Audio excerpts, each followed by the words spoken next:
Hey guys, what's up? It's Gabi here. I hope everyone's well. I just literally got home now. It only just started raining as well. I mean, not like yesterday, but still, probably was heading that way. You know these things after you lived for quite some time in England.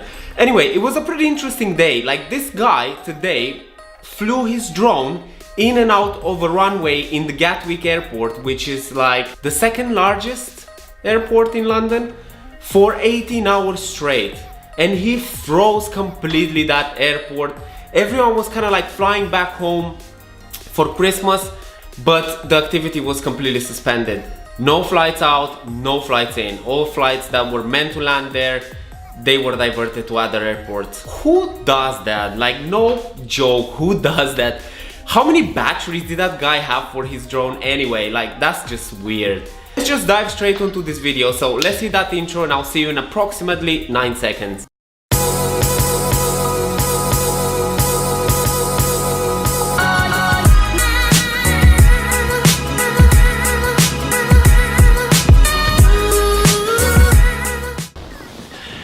Okay, so I just figured since Christmas is just a few days away, I should just do a video next to the Christmas tree, get kinda in that Christmas spirit.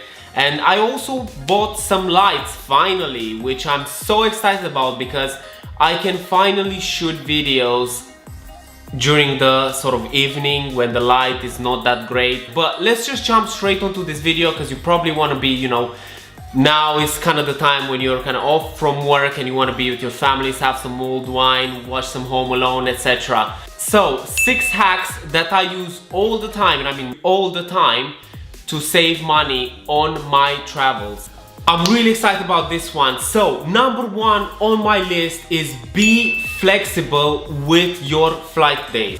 Don't fly in the weekend or around the weekend because those are the most expensive days. Fly during the week. That means Monday to Thursday. Ideally, for a 1-week holiday, you want to be flying from one Monday to another. And if you're doing city breaks, try and fly during the week. Monday to a Thursday, or from a Tuesday to a Thursday, around those days basically. And that will save you money just as it did to me. That was number 1. So let's move on to number 2 on my list. And that is to fly to close by cities or alternative airports. And I mean, just don't fly to the main airport, you'll just end up paying a lot more. Example, when I went to Stockholm, I flew to an airport that was about 1 hour bus journey away from the city. And simply because both flight ticket and bus ticket were not even half from one ticket that would have been flying to the main airport, which was pretty much in the city. So just find ways around it. Fly to another city if you need to. If it's cheaper and it's close by, why not? Just fly there, take a bus or a train, and you can save some money for an extra day if you want to stay 1 extra day. Okay, that was number 2. So let's move on to number 3 on the list, which is take advantage of the promotional offers. Like, for example, if you have a credit card or if you have a piggy bank stored somewhere, I would suggest go and watch Fight Club, destroy that piggy bank, get all those money and book yourself 3-4 trips when you see a promotional offer. Whether it's accommodation or it's flight, don't think it, just book 3 or 4 of those. For example, a lot of airlines will have promotional offers with cheap flights around November, around Black Friday, or around January, just after the New Year's Eve. Last year, I already booked in November 4 flights for this year. I saved a decent amount on those 4 flights. So yeah, that's that. Number 4, avoid peak season, and it is so much more expensive to fly in the peak seasons. So find out which months are the most crowded and avoid those. For example, in Thailand, January is the peak season. It's the month with the most tourists. It's also the most expensive month. September, the mid-rainy season month, not that many tourists, a lot cheaper. And when I say rainy season, don't think that it will be colder or you're just not gonna be able to visit it. You're still gonna get the 30 to 40 degrees, still that humidity. The attractions look just as pretty.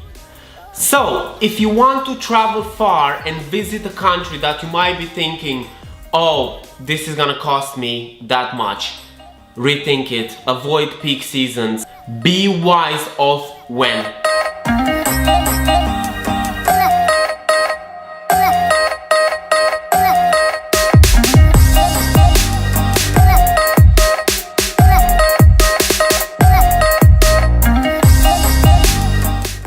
Okay, so let's look at number 5. And number 5 is keep checking your bookings. And I'm gonna make this as straightforward as it sounds. You booked something in advance with pay up at the property option with like 3 months before? So do I. What do I do sometimes? I just simply check the website before the cancellation deadline. What I found? It saved me around 30 quid when I went to Stockholm. Oh, and by the way, quid equals pound. Pound equals quid. It's just like jargon. And 20 pounds when I went to Cambodia. So what I did, I just simply cancelled it and rebooked it again, but cheaper. So saved myself 50 pounds in total. I feel like that was a hell of a hack. Okay, so let's move on to number 6 and the last one on my list. Do not use exchange bureaus in the country you are traveling to. Never. And I'm gonna be as blunt as possible, they are just ripping you off. So number 1, try and fly with cash already exchanged in the local currency. For example, what I do here in England, if I can, and if the exchange rate is good, I would go to somewhere like the post office and I would exchange my pounds into the currency of the country I am traveling to. If the exchange rate is not good, I would still not use exchange bureaus, and especially the ones in the airports. Never ever ever go and take money out from ATMs, and try and always take them from an ATM of a bank. Go inside the bank, withdraw the money out. You're still gonna get charged, but you're gonna get charged a lot less than exchanging them in an exchange bureau anywhere, pretty much. If you really you have no option, like you are like stranded somewhere and the only thing is just this exchange bureau in like the middle of the oasis, I don't know why I said that anyway, then just change the cash all at once, because otherwise you're just going to like completely burn some money for no reason. Those are the 6 hacks that I pretty much use every single time I travel. I hope you guys found them useful. I hope you can take something out of this video. If you did like the video, do hit the like button down below. Comment actually and let me know if you have any other tip that is useful, that you found you saved some money while you travel. We'll have a chat about it, just let me know.